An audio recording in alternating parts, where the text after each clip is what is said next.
is it safe to really open everything up? I mean, I would love to get back to normal, 100%. I want my life back to normal with my husband.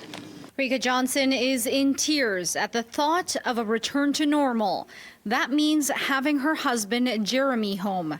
He's spent months in hospital with COVID-19 complications. And as the province looks to ease restrictions in the coming weeks, there's more uneasiness here at Royal Columbian Hospital in New Westminster, where staff are still recovering from the third wave shock to the intensive care unit.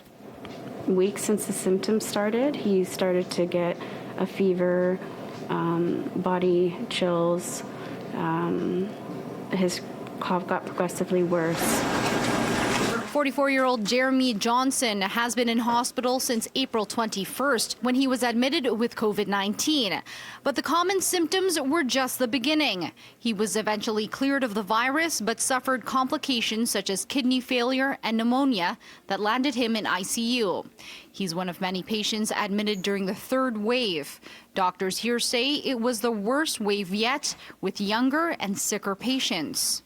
It's almost a lost year in the sense of it's gone by, it's been so long because it's been exhausting and crushing in some ways, but it's been so short. I can't even imagine what a year ago was like from now because it just seemed like it just happened. And some staff don't know if they can handle another spike in cases. You know, you'd asked before about what I think the next concerns are. I think it's for how our healthcare system is doing, how the healthcare workers are doing through this, and how they recover. I'm concerned for some of their mental health, and I'm concerned for their burnout. Some are putting on a brave face, even while emergency notifications sound off around them. It has had a good impact on I think, team building, and we're like a little family here in ICU. Cap lab 2, code blue, cap lab 2. It's also been very emotional for us, helping some patients out when they're very, very sick and when there's no one at the bedside, or family or friends to support the patient because they're not allowed to visit. So we take on a lot of that emotional toll. Doctors here say it's much calmer than it was just 4 weeks ago, but a new stress test is coming.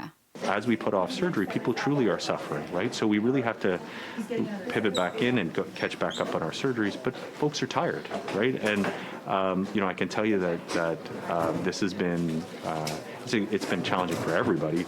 And healthcare workers, the challenge is to be able to refocus after this, to get our strength back to be able to do our regular work that was challenging to begin with. Johnson is also a nurse, but the sound of code blue is haunting. She's on leave, unable to work at the hospital with the constant fear that the next code blue could be for her husband. I don't want anyone else to go through this because this is just heart-wrenching. And while this virus is still around, I don't know how safe it would be to really open things up completely.